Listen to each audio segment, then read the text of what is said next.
The night I got promoted, the first punch didn't come from a rival at the company, it came from my stepfather in the parking lot. While my mother smiled, I hit record on the camera in my purse by instinct. The sound of his palm striking my face echoed like a trash lid hitting concrete. "You're nothing without us," he ground out each word. For the first time, I believed the opposite. They thought I'd stay silent like I had for 20 years. Not this time. I was rewriting my role, and it would end with the click of handcuffs. My name is Riley Keene, and at 32, I'd just become senior strategy lead at Northline Dynamics.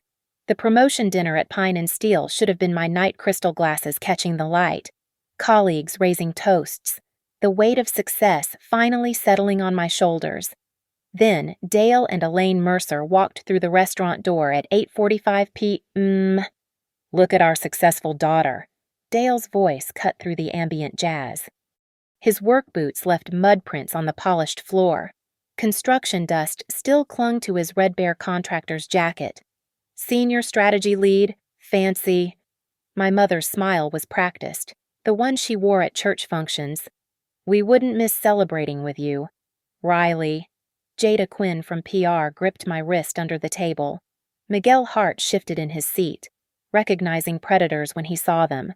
They'd heard enough stories about my family over late-night work sessions. "How did you even know about tonight?" My voice stayed level. "A mother knows things." Elaine's fingers traced the rim of my water glass.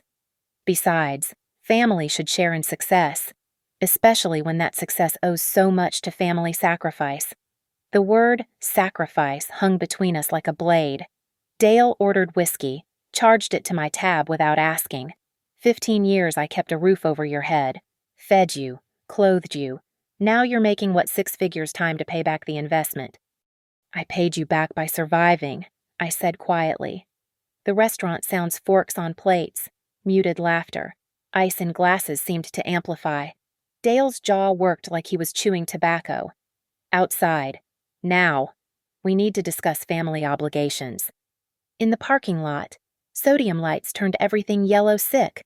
The smell of motor oil and rain-wet asphalt filled my lungs.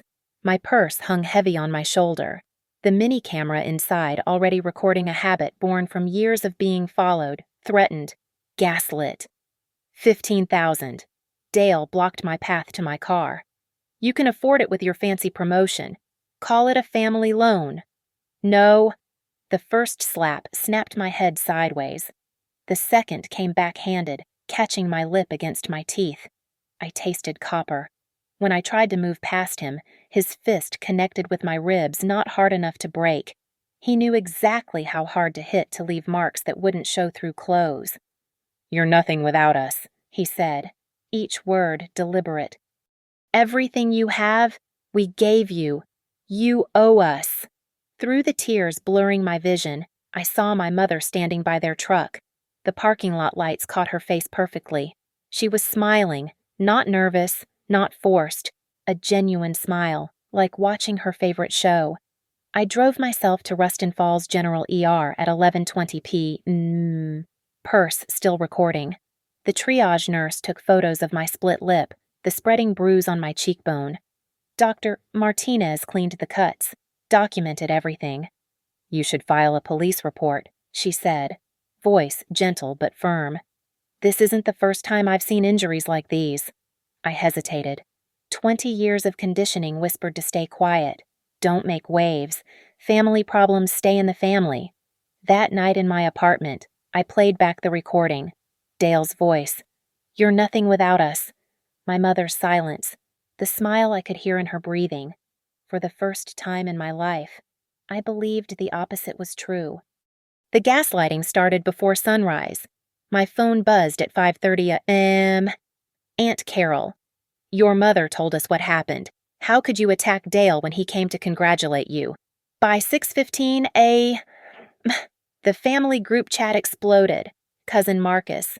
Always knew you were ungrateful. Uncle Pete. After everything they did for you, Elaine had worked fast. Her version I'd been drinking.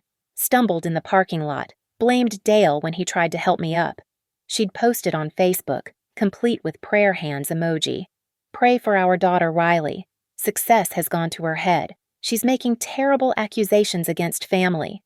We love her despite the lies. 43 shares by 7A.M. Comments from church members I'd known since childhood, praying for healing. Honor thy father and mother. The devil works through pride. I screenshot everything while my coffee went cold. At 8:45, HR called me. Miranda Chen sat across from me, an anonymous email printed on her desk. Someone claiming to be a concerned family member says you've been harassing your parents, using company resources to stalk them. Miguel Hart from legal was already there. Laptop open.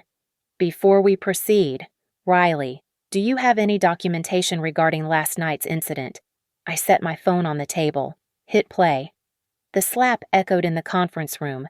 Dale's voice. You're nothing without us. The sound of my ribs taking impact. My mother's silence, her breathing that carried a smile. Miranda's face went pale. Miguel's fingers stilled on his keyboard. I also have ER documentation, photographs, and medical records. I said, this email is retaliation for refusing their demands for money. Miguel leaned forward. We're flagging this as malicious harassment.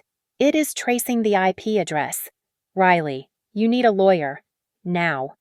Patricia Lowell's office smelled like leather and strong coffee. Lowell and Drake occupied the top floor of the Riverside building, all glass and sharp edges. Patricia herself was sharper steel gray hair, eyes that missed nothing. 20 years of abuse. She reviewed my file. And last night was the first time you documented it. The first time I fought back. She pulled up the Facebook posts, the family texts, the HR complaint. They're establishing a narrative. Classic Darvo deny. Attack. Reverse victim and offender. We need to move fast. My phone vibrated. Dale. From a number I didn't recognize. Drop this now or your career dies. I know people. Then Elaine. Why are you hurting us? We're your parents. Come home. We'll forgive you if you apologize publicly and wire the money Dale asked for. Family forgives. Patricia read the messages. Save everything. We're filing for a restraining order today. At 2 p.m., Pastor Williams called. Riley, your mother is devastated. The church is praying for reconciliation. Perhaps if you attended counseling with them, with the man who beat me in a parking lot. Your mother says that's not what happened. She was there. Riley, she saw you fall. She saw him hit me. She smiled while watching. Silence. Then, that's a serious accusation against a godly woman. It's the truth. Truth can be complicated when we're emotional. Come to service Sunday. Let's heal this as a family. I hung up. By evening, 17 family members had unfriended me. The church Facebook page shared a photo of Dale and Elaine from last Sunday's service. Pray for parents facing trials with a wayward child. But I wasn't alone. Jada texted, saw the posts, screenshotting everything for evidence. Miguel, it traced that email. Amateur attempt to hide the IP, but we've got them. That night, I sat with my laptop, creating folders, medical evidence, audio, video, text messages, social media posts, witness contacts. For 20 years, they'd controlled the narrative. Made me question reality. Made me believe I was nothing without them. Now I had evidence. Now I had truth. And I was going to bury them with it. Jada found the first victim through LinkedIn at 11 p.m. on a Tuesday. Sarah Hendricks, she said. Laptop glowing in my living room. Dale's ex-girlfriend from 2018. She filed a police report, then dropped charges. Look at this post from 3 years ago. The screenshot showed Sarah's bruised face. Caption, starting over. Some battles aren't worth fighting when the whole town believes him over you. I messaged her. She called back within an hour. Riley Keene Elaine's daughter. Sarah's voice was cigarette rough. Jesus, he's still doing it. He never stopped. The bruises on your face, they heal. But that woman, your mother, watching and smiling, that stays with you. Sarah exhaled sharply. She came to my work after I filed the report. Told everyone I was mentally unstable, trying to destroy a good man. I lost my job. Had to leave Ruston Falls. Would you be willing to make a statement? I've got photos, medical records, the original police report. Send me your lawyer's info. Miguel worked his network at Red Bear Contractors. By Thursday, he had 3 names. I met Tommy Garza at a diner outside town, his hands still stained with construction adhesive. Dale Mercer's a piece of work, Tommy said, not touching his coffee. Docks our pay for materials, then bills the client full price, threatens to blacklist anyone who complains. What about safety violations? Tommy laughed, bitter. What safety? He's got us working 40 feet up without harnesses. Faked my signature on OSHA training I never took. When Marcus broke his arm on site, Dale reported it as off-duty injury. Marcus couldn't afford to fight it. Do you have proof? Tommy pulled out his phone. Photos of falsified time cards, videos of unsafe work conditions, a group text where Dale threatened to destroy anyone who talked to inspectors. There's more, Tommy said. He's been claiming workers who quit or got fired, still collecting workers' comp insurance on them.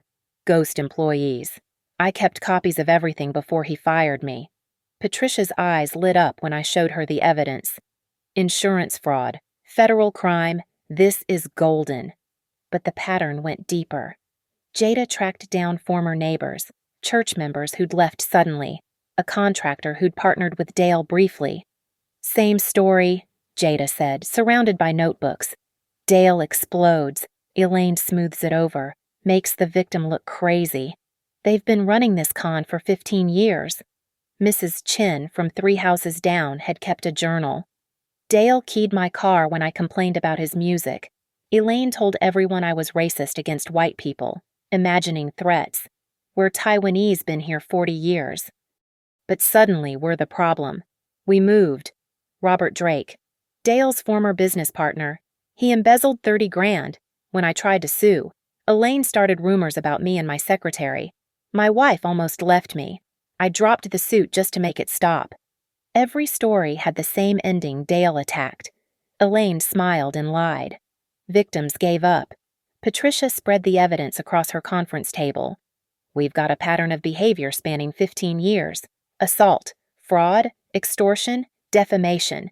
But here's the smoking gun. She showed me Tommy's video from 6 months ago. Dale at a job site. Didn't know he was being recorded. OSHA comes sniffing around. I'll burn this place down before they find anything. Done it before in Columbus.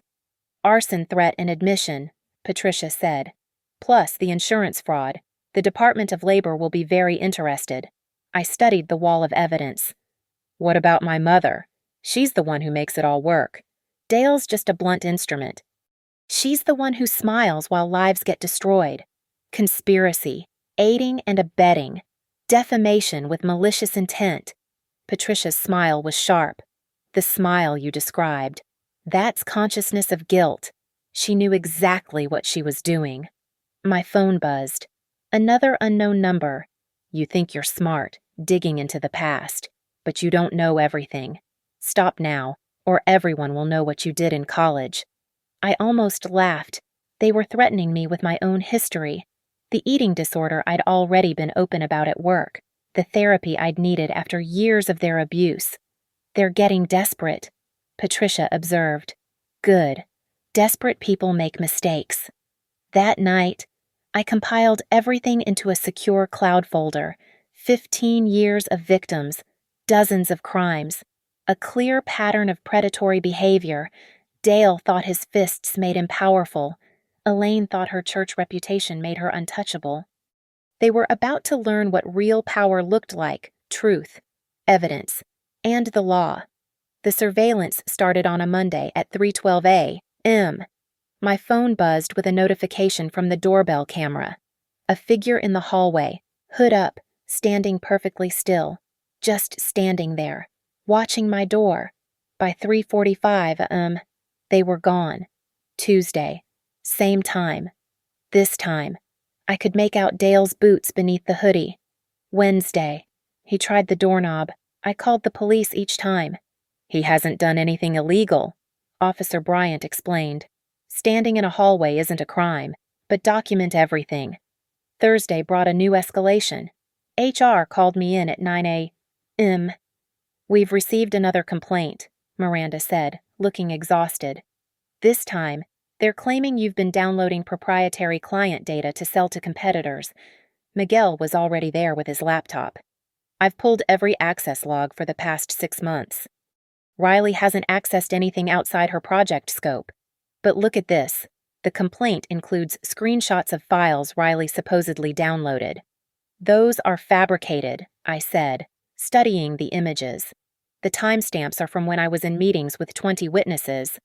We know, Miguel said.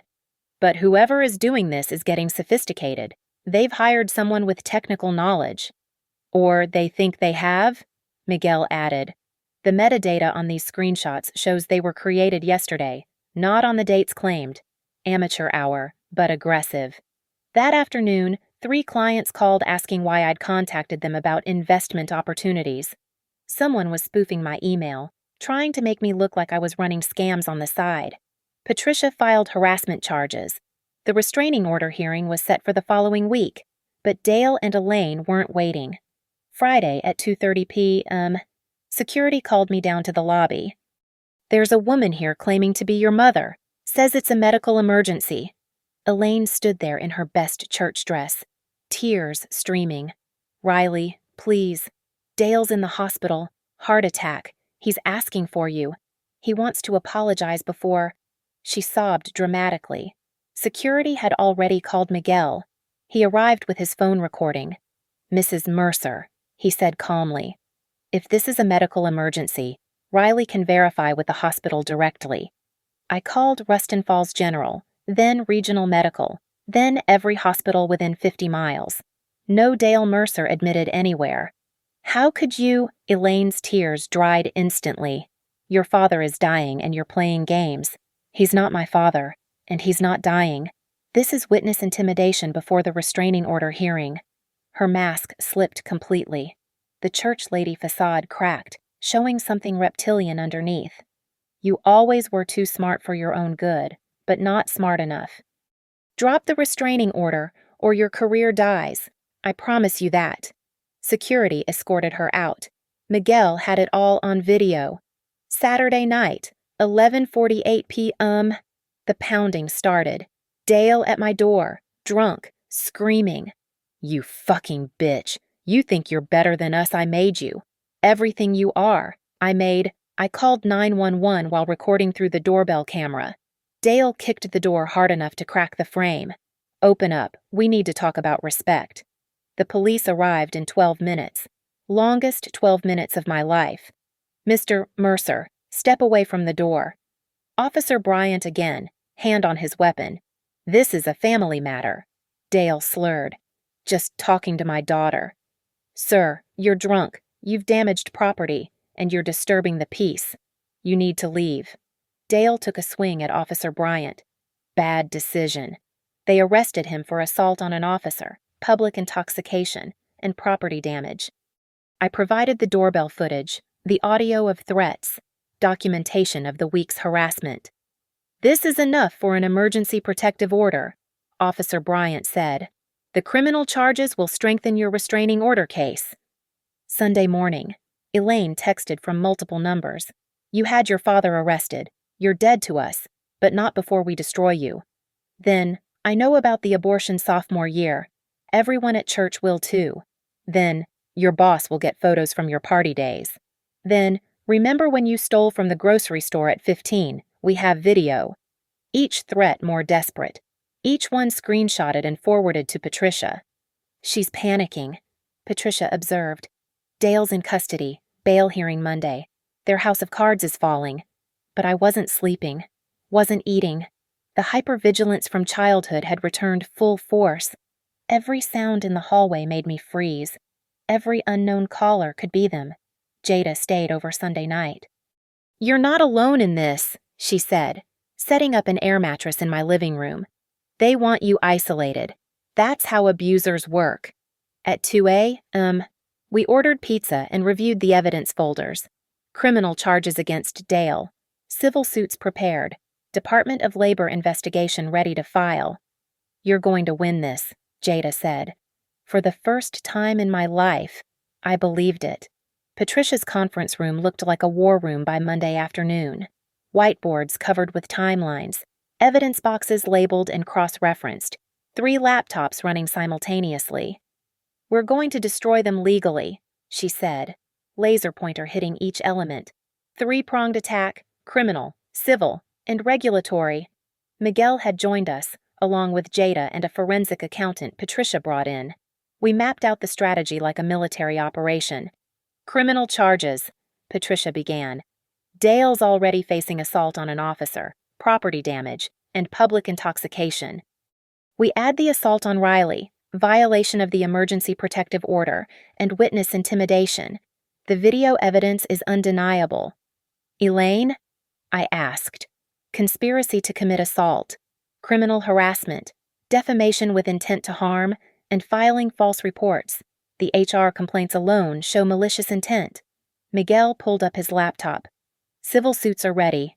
Personal injury for the assault, intentional infliction of emotional distress, defamation affecting your career. We're asking for medical expenses, therapy costs, legal fees, and punitive damages. How much? $250,000. Minimum. The forensic accountant, David Park, had the regulatory ammunition. The Department of Labor will have a field day. Insurance fraud, OSHA violations, wage theft, tax evasion through ghost employees. Red Bear Contractors is looking at federal charges. Timeline. I asked. Patricia smiled. That's where this gets interesting. There's a church gala next Saturday. Fundraiser for the new community center. Dale's being honored as Father of the Year for his supposed mentorship of troubled youth. You're joking. I never joke about irony this perfect, Patricia said. 500 guests, local media, the perfect stage for the truth. We refined the plan. Patricia would file all civil paperwork Friday afternoon, after business hours. Process servers would deliver papers at the gala maximum public impact. But we need Dale there, Miguel pointed out. He made bail, but he might skip the event. He won't, I said. His ego won't let him miss being honored, and Elaine will insist on keeping up appearances. Jada had been working her own angle. I've got a contact at Channel 7. They're interested in a story about insurance fraud in construction. I might have mentioned the gala would be newsworthy. We need to bait them into violating the restraining order, Patricia said. If Dale approaches Riley at a public event with witnesses and cameras, attempted contact plus violation equals immediate arrest. Miguel finished. David pulled up financial records. There's more. Dale took out loans against Red Bear using falsified revenue statements. Bank fraud. If we time this right, federal agents could be waiting. The plan crystallized first-wave process servers deliver civil suits at the gala during Dale's award moment. Second wave, I'd request to speak, reveal the truth with evidence on the venue's screens. Third wave, law enforcement, already briefed, would be standing by for restraining order violations. What about Elaine's role? I asked. She's the manipulator. Dale's just the weapon. Patricia pulled up Elaine's Facebook. She's been posting about the gala all week. Proud of my husband. Blessed family. God's grace through trials. We'll have her own words on screen next to evidence of her lies. The smile, I said. The parking lot video caught her smile. That's our kill shot, Patricia agreed. A mother smiling while her daughter is assaulted. No jury would forgive that. Wednesday brought unexpected ammunition. Tommy Garza called 3 more Red Bear workers wanted to testify. One had recordings of Dale threatening immigration enforcement on documented workers who complained about wages. Federal crime, David noted. Add it to the list. Thursday, Sarah Hendricks sent her full file. Medical records, photos, and something we hadn't expected, a recorded voicemail from Elaine. You little whore, stay away from my man or I'll make sure everyone knows what you really are. She called Dale my man, Jada observed. Not her husband, her possession.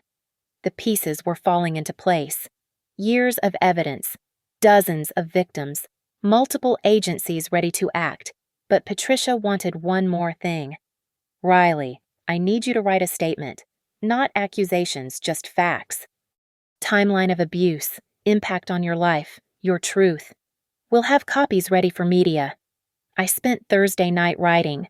20 years condensed into 2 pages. Every beating, every gaslight, every smile while I suffered. Friday afternoon at 4:55 p.m., Patricia filed everything. Civil suits, criminal complaints, regulatory reports. The hammer was dropping. They'll know by tomorrow morning, she said. Are you ready? I thought about 20 years of silence. 20 years of believing I was nothing without them. I've been ready my whole life, I said. I just didn't know it until now. The gala was tomorrow. The stage was set. The evidence was loaded. Time to end this. The Riverside Banquet Hall glowed with golden light. 500 guests in their finest clothes. I entered at 7:15 p.m., with my team Jada filming on her phone, Miguel observing exits, Patricia already coordinating with law enforcement outside. Dale stood near the stage in a new suit, Elaine beside him in church pearls, accepting congratulations from people who had no idea what they really were. The banner read, Honoring Dale Mercer, Father of the Year, Mentor, Community Builder. Pastor Williams was mid-speech at 7:30 p.m. Dale Mercer represents the best of fatherhood, his dedication to family, his work with troubled youth through our church program. I felt sick. Dale had never mentored anyone except in violence. The process server waited by the kitchen entrance. 2 plainclothes officers sat at a back table. Channel 7's camera crew had set up, thinking they were covering a feel-good story. At 7:45 p.m., the award ceremony began. Dale walked toward the stage, Elaine beaming beside him. The congregation applauded. Someone whistled. My mother's smile was radiant, the same smile from the parking lot. Pastor Williams held up the plaque. Dale Mercer, a man who understands that family comes first. I stood up. I'd like to say something about family. Heads turned. Dale's face went red, then white. Elaine's smile froze. That's my daughter, Elaine announced quickly. She's here to congratulate her father. He's not my father, I said, walking toward the microphone. And I'm here to tell the truth. Miguel nodded to Jada. She connected her laptop to the venue's projection system we'd paid the AV tech earlier to ensure access. This is Dale Mercer, I said as the first video played. The parking lot. The slap echoing through the banquet hall speakers, his fist connecting with my ribs. You're nothing without us. Gasps rippled through the crowd. Someone dropped a glass. And this, I continued, is my mother, watching, smiling. The video zoomed on Elaine's face. That smile, crystal clear in high definition on a 20-foot screen. Stop this! Elaine grabbed for the microphone. She's mentally ill. She's always been troubled. Jada clicked to the next file. Elaine's voice filled the room from the voicemail to Sarah Hendricks. You little whore, stay away from my man or I'll make sure everyone knows what you really are. The congregation sat frozen. Pastor Williams stepped back from Dale. There's more, I said. Tommy Garza, stand up. Tommy rose from his table. Dale Mercer stole $40,000 in wages from his workers, filed false insurance claims, threatened us with deportation if we complained. Marcus Rodriguez stood. He broke my arm through negligence, then reported it as off-duty. Sarah Hendricks walked in from the lobby, Patricia's surprise witness. He beat me for 2 years. She covered it up. Dale lunged toward the laptop. Turn it off. The next slide showed the falsified OSHA documents, then the threatening text messages, the fraudulent loan applications. Each piece of evidence another nail. You're ruining everything. Elaine shrieked, her church lady mask completely gone. After everything we did for you, what you did to me, I corrected. 20 years of abuse, and you smiled through it all. Dale stormed toward me, 8 feet away, 5 feet, inside the restraining order distance. Dale Mercer, stop. Officer Bryant stepped out from the back table, badge visible. "You're violating a protective order." Dale kept coming. 3 feet. His fist raised. "That's assault," Officer Bryant said. His partner moved in. "Hands behind your back." "This is my event." Dale struggled as they cuffed him. "She's lying. They're all lying." The Channel 7 camera caught everything, the community pillars being arrested at their own gala, the Father of the Year in handcuffs. Patricia stepped forward with the process server. "Dale and Elaine Mercer, you're being served. Civil suit for assault, battery, intentional infliction of emotional distress, and defamation." Elaine grabbed the papers and tore them up. "I don't consent." "That's not how it works," Patricia said calmly. "Also, destroying legal documents, another charge." The Department of Labor investigator entered with 2 federal agents. "Mr. Mercer, we have a warrant to search Red Bear contractors' offices. Insurance fraud is a federal crime." The banquet hall erupted. Guests fleeing, reporters pushing forward, church members staring in horror at the couple they'd defended for weeks. Elaine made one last attempt, rushing at me. "You destroyed us. You're nothing." Security intercepted her, but not before the cameras caught a mother attacking the daughter she'd watched get beaten, screaming that her child was nothing. Miguel had the final slide, "Ready my statement," displayed on screen. 2 pages of truth. Names, dates, evidence references. 20 years of survival. "I was never nothing," I said into the microphone, my voice steady over the chaos. "I was a survivor. And now, I'm free." The police led Dale out in handcuffs, Elaine behind him, both shouting threats the cameras recorded. The Father of the Year plaque lay shattered on the stage. Pastor Williams approached me, face pale. "Riley, I didn't know." "You didn't want to know," I said. "None of you did." Dale broke free at the door. Maybe the officer's grip loosened for a second. Maybe adrenaline gave him strength.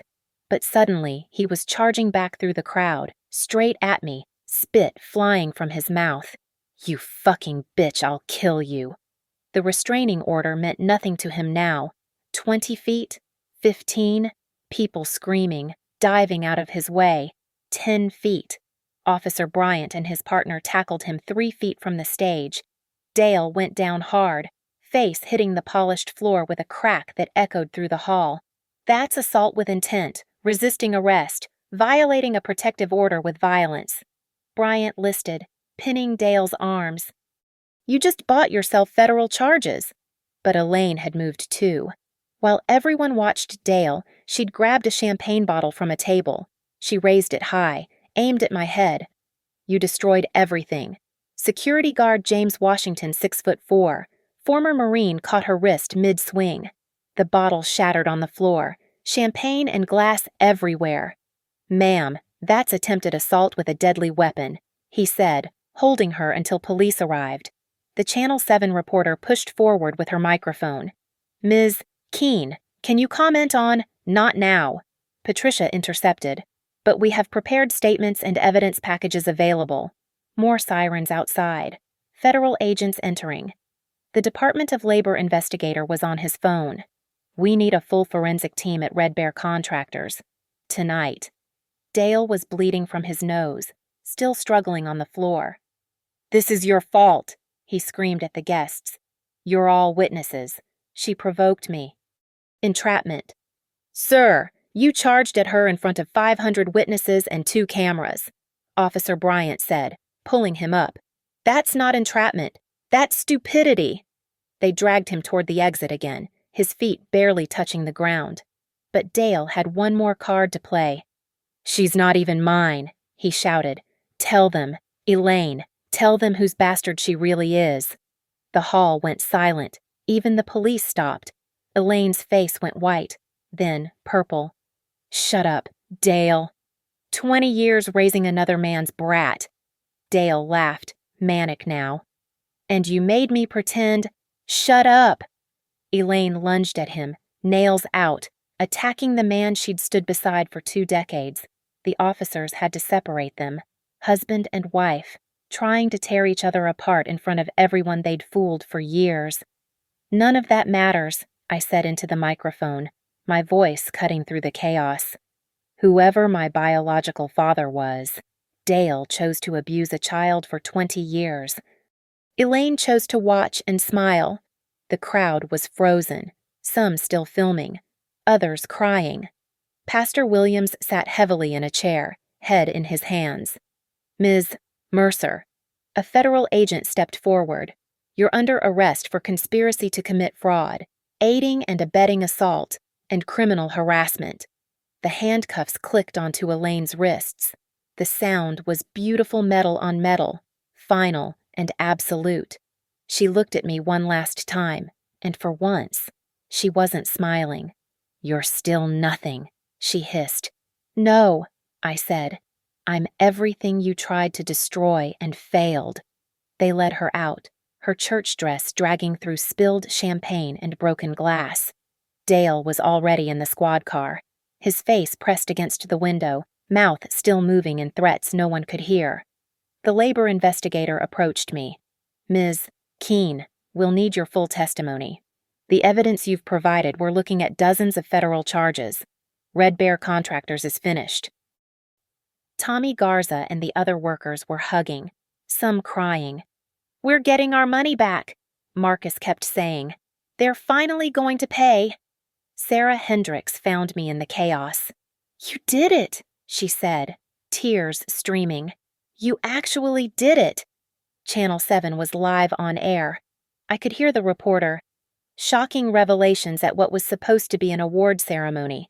Dale Mercer, local contractor, arrested on multiple charges including assault. Patricia gathered our team. Emergency protective orders are now permanent restraining orders given these violations. Criminal charges will proceed immediately. Civil suits move forward Monday. How long will they get? I asked. Dale with the federal charges. Assault on an officer. Violating the protective order with violence. 5 to 10 years minimum. Elaine 2 to 5. Possibly more depending on the fraud investigation. The squad cars pulled away, lights flashing. Through the window, I could see Dale in one car, Elaine in another. Separated, arrested, finished. The banquet hall was nearly empty now, just overturned chairs and abandoned dinners. The Father of the Year banner hung crooked, Dale's photo smiling down at the destruction. Miguel started laughing stress. Probably, but it was infectious. Did he really announce you're not his biological daughter at his own arrest? Even in handcuffs, Jada added. He couldn't resist one more attempt to hurt you, but it didn't hurt. For the first time in my life, Dale's words had no power. He was just a violent man in handcuffs, heading to jail. The microphone was still on. I keyed it one last time. For anyone who enabled them, defended them, helped them gaslight their victims. I looked at the remaining church members. Remember this night. Remember what you defended. Remember what you refused to see. I set down the microphone and walked out, my team beside me, into the cool night air where police lights still painted the walls red and blue. The handcuffs had clicked shut. The performance was over. They'd lost. The handcuffs clicked shut at 8:47 p.m. I watched from the banquet hall steps as they loaded Dale into the first squad car. He was still screaming something through the window, his face twisted with rage, blood from his nose staining his Father of the Year suit. Elaine went into the second car. No tears now, no church lady performance, just cold fury as she stared straight ahead, her pearls catching the police lights. The officer read her rights in a monotone voice that cut through the night air. You have the right to remain silent. Anything you say can and will be used against you in a court of law. Miguel stood beside me, phone recording everything. For the civil case, he said quietly. Juries need to see the aftermath. The federal agents were already coordinating with local police. I heard fragments of conversation. Warrant for Red Bear Contractors tonight. Seize all financial records. Multiple victims coming forward. Patricia touched my shoulder. The USB drive with all our evidence, I'm handing copies to the federal investigator, the DA's office, and Channel 7. This ends tonight." The crowd had thinned to maybe 50 people, some church members in shock, reporters getting statements, the workers from Red Bear celebrating quietly in the parking lot. Tommy Garza raised his beer toward me in salute. "Ms. Keene," the federal investigator, Agent Harrison, approached with a tablet. "We've frozen Red Bear's accounts based on your evidence. Preliminary investigation shows over $300,000 in fraud." 300,000. Years of stolen wages, fake insurance claims, destroyed lives, all reduced to a number. "Will the workers get their money back?" I asked. "Priority restitution in federal cases. They'll be first in line." A third squad car pulled up. Transport for county jail. They'd be processed tonight. Arraigned Monday. Dale first, they hauled him from the car, his legs apparently not working properly, requiring 2 officers to drag him. Still screaming about lawsuits, about knowing people, about this being a setup. Then Elaine. She walked on her own, head high, but the facade had cracked, under the harsh security lights. She looked older, smaller. The smile that had haunted my nightmares for 20 years was gone, replaced by a thin line of rage. She turned to look at me one last time, opened her mouth to say something, but Officer Bryant cut her off. "Ma'am, keep moving." The door slammed shut, engine starting, pulling away. 8:56 p.m. The arrest was complete. Jada lowered her camera. 4K resolution, every second documented. The remaining church members couldn't meet my eyes. Pastor Williams finally approached. His award ceremony suit wrinkled. "Riley, I owe you an apology. We all do. The signs were there. We chose not to see them." "Your apology means nothing," I said. "Apologize to Sarah Hendricks, to Tommy and Marcus, to everyone you called liars to protect them." He nodded, defeated, and walked away. The Channel 7 reporter was doing her closing segment. What was meant to be a celebration became a shocking arrest as federal agents and local police took both Dale and Elaine Mercer into custody. Patricia gathered our evidence boxes. "Monday, we file additional charges. The FBI wants to talk about the arson threat Dale made. The IRS is interested in the tax fraud. This is just beginning." But for me, it was ending. 20 years of fear, of gaslighting, of being told I was nothing. It ended with the click of handcuffs on the wrists of my abusers. The parking lot was almost empty now. Just my team, a few stragglers, the banquet hall staff starting cleanup. Someone had already taken down the Father of the Year banner. Dale's smiling photo torn in half on the ground. "You did it," Miguel said. "You actually did it." "We did it," I corrected. "All of us. Every victim who spoke up. Every piece of evidence. Every witness who finally told the truth." My phone buzzed, messages pouring in. Former classmates who'd seen the news. Co-workers from Northline expressing support. Even some church members, apologizing for not believing me. But I wasn't reading them. I was watching the last police car disappear down Riverside Avenue, taking Dale and Elaine Mercer to separate cells where they'd spend the night and many nights to come contemplating their crimes. No more gaslighting, no more violence, no more of my mother's smile while I suffered. I looked at Jada's camera one last time. My reflection in the lens showed someone I barely recognized, someone standing straight, breathing freely, unafraid. "I was never nothing," I said to the camera, to the night, to anyone who needed to hear it. "None of us are nothing. We're survivors. And now, we're free." The red and blue lights faded into the distance. The handcuffs had done their job. It was over. Thank you so much for listening to my story. I want to hear from you. Where are you listening from right now? Please leave a comment below and let me know what city or country you're in. Don't forget to subscribe to the channel if you haven't already, and share your thoughts about Riley's journey in the comments. Your support means everything, and I'd love to connect with each of you who took the time to hear this story of survival and justice.